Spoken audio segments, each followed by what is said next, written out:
Alright, here are all the pregnancy tests I have taken, and this is the progression. So here you can just see a very, very faint line. That was about 9 days post-ovulation. Both of these were 10 days post-ovulation, 11 and 13 and 15. And as you can see, the control line here is darker than the test line. Same with that one and that one. And then the last two, the test line is darker than the control, indicating higher levels of HCG. Hello and welcome to my channel. If you're new here, my name is Lindsay. I'm a wife and a mother to a 1-year-old baby girl, and we are pregnant with our second baby. I can't believe it. We are so excited. I got pregnant about 11 months postpartum. I'm currently 4 weeks pregnant. I have another video that's previous to this one. That's my 3-week pregnancy update, so go check it out if you haven't yet. And in this video, I will just be going over my symptoms and how I'm feeling overall and the goals I'm setting for myself. So if you haven't subscribed yet, please consider hitting that subscribe button to support my channel and follow this pregnancy journey along with us. Thanks, guys. Okay, so first and foremost, my last pregnancy, I really wanted to journal, and I did begin in the first trimester journaling as soon as I found out I was pregnant. And then I became very sick every day and journaling just went out the window.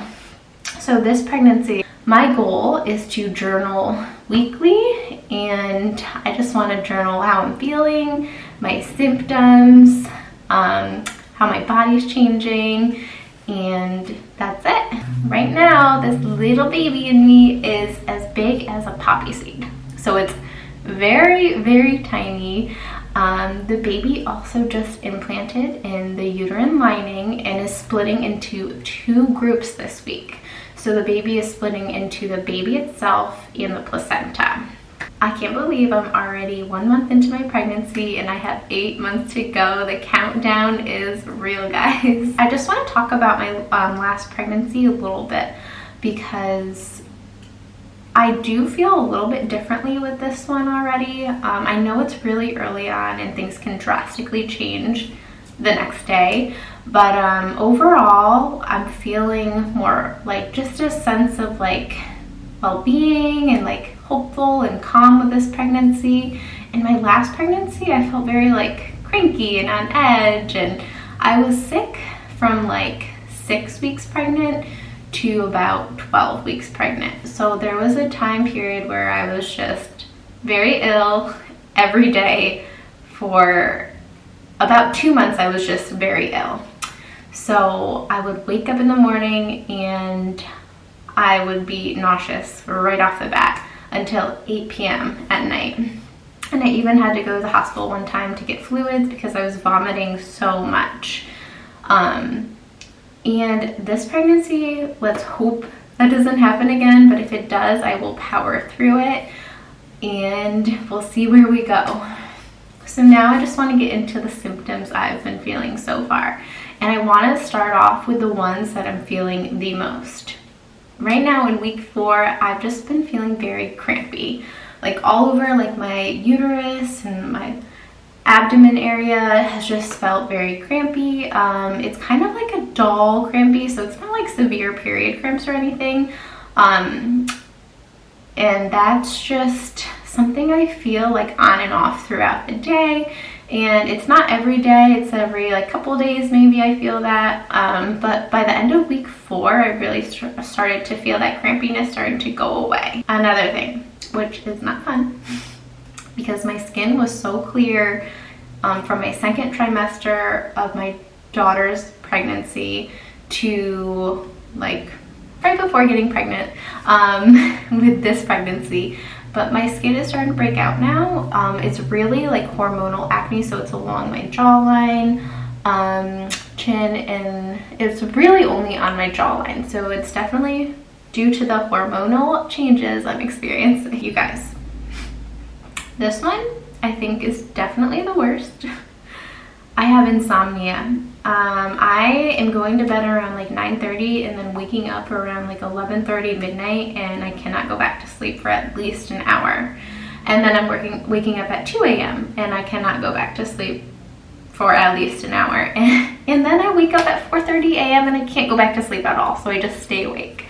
And that is not typical. I am someone who loves sleep. I go to bed at like 9:30 every night, and maybe wake up once during the middle of the night and usually go right back to sleep. And I am still nursing my daughter, so she does nurse like 0 to 1 times per night. So some nights I am waking up with her anyway, but this is just killer. Like every few hours I'm waking up and cannot fall back to sleep. So my sleep is very disrupted.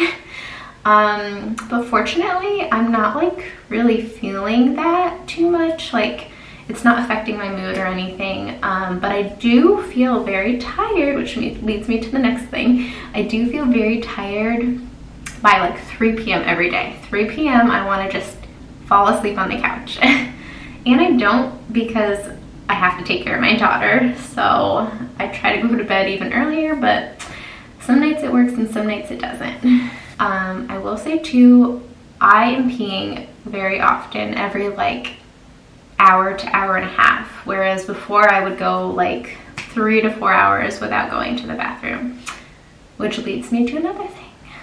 I am constipated, and that's also not typical for me. I usually go to the bathroom and it's like a good number 2, and now it's just kind of just not a lot when I go, and it's not every day anymore.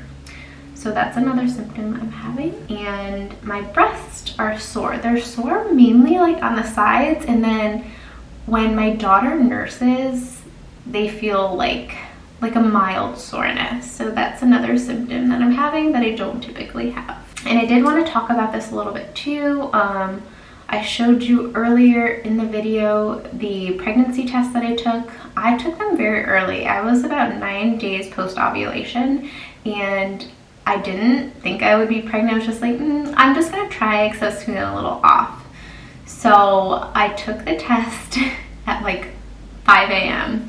and I was still like half asleep, but like I kept looking at it after the 3 minutes was up, and I was like, do I see a line there? And so I brought it to my husband. He's like, no, there's no line, you're seeing things. And then I made him get up, and he was like, oh, there is a line there. But he didn't know that even the faintest line can indicate a pregnancy. So I made him look it up, and we did find out that even the faintest line is indicative of a pregnancy.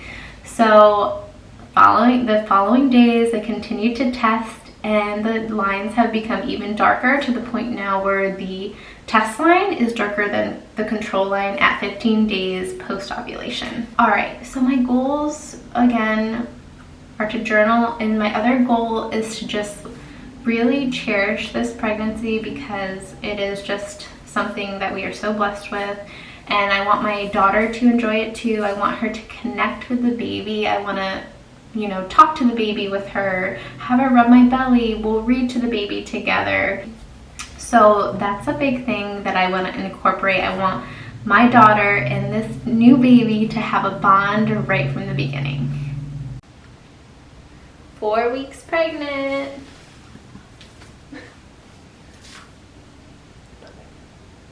There's nothing there? Well, maybe a little bit. I'm a little bloated, but yeah, there's not much. I'm not expecting to show yet, but just so we can see a progression throughout my pregnancy. Thank you guys so much for staying tuned for this entire video. I really appreciate the support, and I hope that you join us on this journey, because it's going to be so much fun.